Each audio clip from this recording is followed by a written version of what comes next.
नमस्कार दोस्तों, मैं Jyotsna Khullar blessings audio team Jaipur से न्यू एनर्जी के नए तरीक़ों को समझते हुए धीरे धीरे हम तोबियास जीने के तरीके को न्यू एनर्जी में कैसे ढालना है बताता जा रहा है। और हम एक एक ऑडियो से आगे बढ़ते हुए उस न्यू एनर्जी के सार को समझते जा रहे हैं। तो व्यास ने अपने दिव्य संकल्प में खड़े होना के लिए कहा है। वो कहता है कि बहुत सारी एनर्जी लेकर बहुत लोग आ रहे हैं। दिल खोलकर हमें उनके साथ मिलना चाहिए। अपने विचारों के द्वारा और सीखे हुए पाठों के द्वारा और हमारे द्वारा उनका पता किया जाने की वजह से बहुत से लोग हमारे पास आ रहे हैं। हमें उनसे मिलकर सीखना है। और जो मेहमान आ रहे हैं वो हमारे रनर हैं। इसकी वजह से हमें एक नए स्तर पर जाना है। एनर्जी को हमारे शरीर में, हमारे मन में और अपने नित्य जीवन में महसूस करना है। अगर हम इस तरह से ओपन माइंड से रहेंगे तो न्यू एनर्जी को इकट्ठा करने के लिए कुछ विषय हमारे लिए आसान हो जाएंगे। न्यू एनर्जी की वजह से और हमारे मेहमानों ने जो एनर्जी को हमें दिया है उसकी वजह से हमें अपने ज़िंदगी में स्ट्रगल की यानी कि डे टू डे रूटीन में स्ट्रगल की ज़रूरत नहीं है। प्रार्थना के बारे में तो व्यास कहता है कि क्या प्रार्थना करना ज़रूरी है। प्रार्थना के बारे में इस बात को सुनने के बाद वो ये कहता है कि प्रार्थना को मैं गलत नहीं कह रहा। न्यू एनर्जी में प्रार्थना करने की ज़रूरत नहीं होती।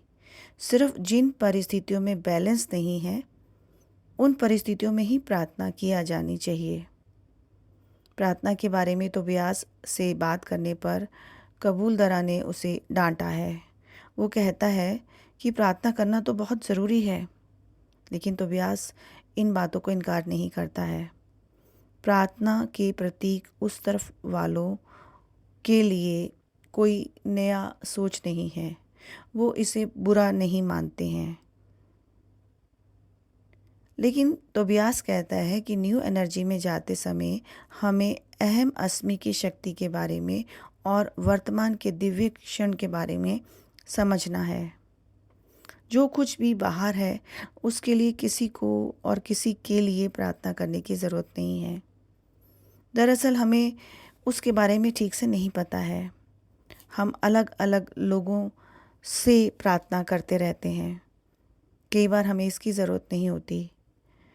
हमने जिनको कभी नहीं देखा है, हम कभी नहीं मिले हैं, उनके बारे में कभी भी जाना नहीं है, उनका नाम लेकर प्रार्थना करने की ज़रूरत नहीं है। न्यू एनर्जी में संकल्प के बिना मैं हूँ के बदले सिर्फ अहम अस्मि की भावना रह जाएगी। अब अहम अस्मि की अनुभूति के बारे में तो व्यास कहता है कि अहम अस्मि शब्द की शक्ति के बारे में हम सब जानते हैं। हमने पिछले ऑडियोज़ में इसके बारे में सुना है। इससे ज़्यादा सरल एनर्जी के बारे में अब तक हमारे जीवन में कुछ भी नहीं बताया गया है। अहम अस्मि का मतलब है हमारे या अपने अस्तित्व को महसूस करना। इससे ज़्यादा और कोई फीलिंग को नहीं रखना है। इसलिए तो व्यास संकल्प करने की आदत को छोड़ने के लिए कहता है। संकल्प हमें वास्तव यानी कि रियलिटी से दूर रखता है। संकल्प करने का अर्थ हम संकल्प के अंदर नहीं हैं, उससे अलग हैं, उसे क्रिएट कर रहे हैं। लेकिन अहम अस्मि हमें वर्तमान में और दिव्य क्षण में ले जाने वाली भावना है। अहम अस्मि हमसे अलग नहीं है, वो हमारे अंदर ही है। अहम अस्मि के बारे में अपने आप को एक समाने वाली भावना के साथ लेकर आना है, एक दिव्यता की भावना के साथ लेकर चलना है। हमने अपने मन के दरवाजे बंद कर दिए हैं, इसलिए अहम अस्मि के प्रति सच्चा आवागमन और सहानुभूति को आए बिना हम बंद दरवाज़ों से कुछ भी समझ नहीं पा रहे हैं। हमने जो काम किया है उस पर आधारित होकर उस तरह के लोगों से मिलकर हम सब लोग एक नई कंपन के स्तर पर जा रहे हैं। अहम अस्मि कहीं और नहीं है, दिव्य क्षण में है। न्यू एनर्जी के टेम्पलेट को लगाने वाले शिक्षक हैं हम। हमारे अंदर उसको कांति की चमक दिख रही है। तो व्यास कहता है कि यह कांति धीरे धीरे बढ़ रही है, बहुत गहराई से ये कांति दिख रही है। कई बार हमें अपने पुराणों में भी इस भावना को बताया गया है। तो व्यास कहता है कि जो कांति हमारे अंदर रोज़ बढ़ रही है, कुछ लोग उसको अभी भी नहीं देख पा रहे हैं। इसलिए हम कंपन के द्वारा ऊपर और नीचे होते रहते हैं। धरती पर हमारे द्वारा लिए गए हर जन्म को हम ढूंढते आए हैं। हमारे धर्म में सिर्फ ढूंढना ही सिखाया गया है। जहाँ पर इस तरीके से सिखाया जाता है हम वहीं जाते हैं। जो हमारे अंदर है उसे हम बाहर ढूंढ रहे थे। इसलिए ललिता सहस्त्र नाम में अंतर्मुख सम्राध्य बहिर्मुख सुरदुर्लभ कहा जाता है। ड्युअलिटी को इतना हमारे अंदर डाल दिया गया है कि हम बाहर की पूजा को छोड़कर मन को अंतर्मुख करने के लिए कहने पर भी बंद आंखें करके हम अपने मन के पटल पर एक भगवान को बना लेते हैं और उस पटल पर उस भगवान को बिठाकर दीप और आराधना और पूजा बहुत वैभव के साथ करते हैं और अंदर ही अंदर खुश होते रहते हैं। यही एक ड्युअलिटी में किए जाने वाला कार्य है। पूजा को छोड़ने का मतलब बाहर पूजा बंद करके मन के अंदर करना नहीं है। इससे कोई भी फ़ायदा नहीं होता। बाहर की पूजा कोई फ़ायदा नहीं देती। इसी तरह अंतर पूजा भी कोई फ़ायदा नहीं देती। इसका मतलब दोनों चीज़ों की वजह से हम ड्युअलिटी और द्वंद्व में चले जाते हैं। हमारा उद्धार करने के लिए कोई नहीं आएगा। हमें अपनी भावनाओं से अपना उद्धार खुद करना है। अंतर्मुख रूप में जो पूजा की जाती है उसमें जप और प्रार्थना भी शामिल है। उन सब को करने का मतलब हमने अभी भी अपनी परिस्थिति के अतीत से विकास की तरफ नहीं गए हैं। तो व्यास कहता है कि एक दिशा तक यानी कि एक समय तक इन सब को करना चाहिए और करने की ज़रूरत भी है। वो ऐसे समझाता है कि सत्य शब्द का निर्वचन किए बिना अपनी शक्ति को मुझे जानना है। अगर हम ये बात समझते हुए पूजा में या प्रार्थना में जप में इस बात को शामिल करें कि मुझे अपने अंदर की शक्ति को जानना है, तो उस शक्ति को जानने के लिए अब तक धर्म जो रूप और नाम की परिमिति में बनाया गया है, जिस नियम से बनाया गया है, उसके अंदर रहकर हम अपने सत्य को खोज सकते हैं। जिस विषय को हम जानने वाले हैं उसे सिर्फ धर्म की वजह से स्वीकार नहीं करना कि यह धर्म में कहा गया है इसलिए हमें स्वीकार करना है। तो व्यास कहता है कि ओपन माइंड के साथ रहने पर सत्य को जान पाएंगे। आप अपनी प्रार्थना में अपने अंदर की शक्ति को मुझे जानना है की भावना रखेंगे तो आप उसके अंदर रहकर अपनी शक्ति को जान पाएंगे। एक समय में भ्रम होता था कि क्या हम इन सब चीज़ों को समझ पाएंगे, लेकिन ओल्ड एनर्जी को बदलने की वजह से अब यह संभव हो गया है। पहले हम इतने दिन तक श्रम करते थे और कष्ट सहते थे, लेकिन अपने अंदर की दिव्य ज्वाला को जलाने वाले प्रोसेस के हिस्से को नहीं समझते थे। अब इसमें बदलाव आ रहा है। हमारे अंदर के हिस्से में बदलाव हो रहा है। हमारे अंदर की दिव्य ज्वाला उस तरफ वालों को भी दिख रही है, लेकिन हमें अपने आप पर पूरा भरोसा करना है और भरोसा करते हुए एक परिवार की तरह मिलकर रहना है। हम सब लोगों ने मिलकर बहुत सारे साहस किए हैं, बहुत अनुभवों को पाया है। यहाँ पर तोबियास हमें चेंज वर्कर की तरह कहता है। चेंज वर्कर शब्द को किसी ने बनाया है। अब तक जो हमने कष्ट उठाए थे उनको एक बिग पिक्चर की तरह अगर हम देखें तो उसको देखने में हमें समझ में आएगा कि हमने किन किन तरीक़ों से अपने अंदर बदलाव किए हैं। जैसे जैसे मानव सर्कल में एनर्जी बदलती है, हमारे अंदर और हमारे आसपास भी बहुत सारे बदलाव होते हैं। इनमें से कुछ लोगों को तोबियास के द्वारा चैनल करने जैसा फ़ील होता है। भौतिक रूप से हमें तोबियास की मीटिंग में जाना नहीं संभव होता, लेकिन वहाँ वाले हमसे कनेक्ट होते हैं, हमारी आलोचना और अनुभव को हमें बताते हैं। इसका मतलब हमारे अंदर जो चैनलिंग होती है वो हमें जवाब दे रही है। तोबियास के शब्दों में हमें अपने आप को देखना चाहिए, और अगर हम अपने आप को देख पाएंगे तो अपनी आत्मा को भी समझ सकेंगे। तोबियास की मीटिंग में जब हम जाते हैं या एक समावेश होता है तो क्रिम्ज़न सर्कल वाले शोभरा अभौतिक रूप से रोज़ यहाँ आते हैं और उनके आने की संख्या बढ़ रही है। हम अपनी एनर्जी में उनको फील कर सकते हैं। तोबियास अपने आत्मा के प्रतिबिंब को देखने के लिए कह रहा है। तोबियास अपने अंदर के दिव्य तेज को भी महसूस करने को कह रहा है। दिन भर हमें आत्मा से जुड़े हुए संदेश आते रहते हैं। जितना हमारे अंदर अंतर चर्चा और अंतर मंथन होगा उतना किसी दूसरे मानव में नहीं होता। यह अंतर चर्चा शोभरा बनने का एक लक्षण है। गहराई तक जाने से उनकी चर्चा करते हुए और गहराई तक शोभरा अक्सर जाते हैं।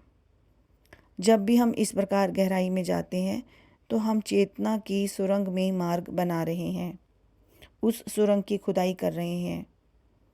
ये सुरंग हमारे दिव्य कंपन के लिए और एनर्जी के लिए मार्ग बनाकर उसे जागृत करती है। अगर हमें कुछ ठीक नहीं लगता तो उसके लिए हमें अपने आप को डांटने की ज़रूरत नहीं है। हमें अपने अंतर कार्य को प्यार से और गौरव से आगे बढ़ाना है। अब तोबियास उस तरफ की काउंसिल के बारे में बताते हुए कहता है कि इस समावेश में शामिल होने के लिए आए हुए उस तरफ वालों में मानव के साथ मिलकर काम करने वाले दूसरे काउंसिल के लीडर और समावेश प्रमुख हैं। क्रिम्ज़न काउंसिल और इस तरह की बहुत सारी काउंसिल हैं। वो सारी काउंसिल मानव के साथ मिलकर काम करती हैं। क्रिम्ज़न काउंसिल का काम बोधना, कंपन और एनर्जी का समझने का काम करना है। इस एनर्जी के समझने के कार्य में हम एक भाग हैं। धरती पर जो क्रिम्ज़न सर्किल है वो हमारी एनर्जी की वजह से ही तैयार हुआ है। हम शिक्षक हैं और शिक्षक के साथ हमें अपने आप को न्यू एनर्जी के टीचर के रूप में सिद्ध करना है। उस तरफ बहुत सारे काउंसिल हैं, बहुत सारे लोग मीटिंग में आते हैं। हीलिंग प्रक्रिया के काउंसिल भी हैं, हमारे भौतिक मेडिसिन के विषय में काम करने वाले काउंसिल भी हैं, इंजीनियर से प्यार करने वाले काउंसिल भी हैं, मानव की दैनिक समस्या को डील करने वाले काउंसिल भी हैं। उनमें वो लोग हैं जो केवल धरती पर मानव की तरह पैदा होना ही नहीं बल्कि एंजल के स्तर पर भी पहुंच जाते हैं। क्रिम्ज़न सर्कल के कुछ लोग उस तरफ रहते हैं और कुछ लोग धरती पर होते हैं। इस तरह हर काउंसिल से जुड़े हुए लोग, कुछ लोग इधर उधर मिलकर रहते हैं और कुछ धरती पर मानव का जन्म भी ले चुके हैं। भूग्रह को उपयुक्त पोषण तत्व देने वाले काउंसिल भी हैं। वही किसानों में खाद्य पदार्थ को प्रोसेस करने और उनकी वृद्धि करने वाले लोगों के साथ मिलकर काम करते हैं। भौतिक शरीर से धरती पर रहकर मानव एंजल से मिलकर अपने क्षेत्र में काम करने के लिए उस तरफ वाली टोली को बनाते हैं। अगर हम एस्ट्रल स्तर पर बात करते हैं तो उनके अंदर फोर्थ और फिफ्थ डायमेंशन पर विविध क्षेत्र में चर्चा होती रहती है। रात के समय अपने क्षेत्र के लोग उस चर्चा में शामिल होने के बाद वापस धरती पर आकर नई नई पद्धति को अपनाते हैं। इसलिए सपने में कुछ दिखने की वजह से नई नई पद्धति हमारे अंदर पैदा होकर अपने क्षेत्र में नए प्रयास करने में मदद करती है और सभ्यता को आगे बढ़ाती है।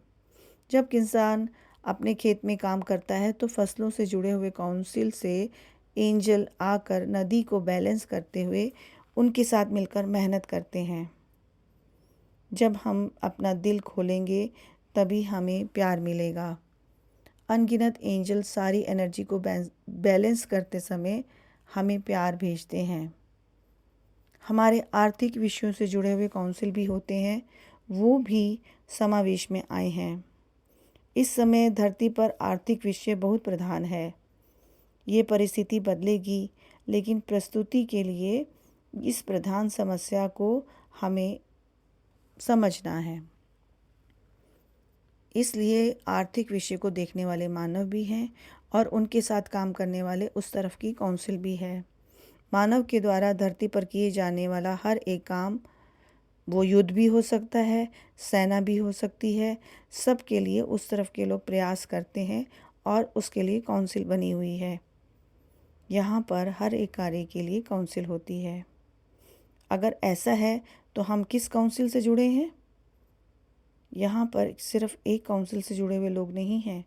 क्रिम्जन काउंसिल शिक्षक से जुड़े हुए विषय में काम करता है और हम सिर्फ टीचर नहीं हैं, बहुत सारे काम करते हैं।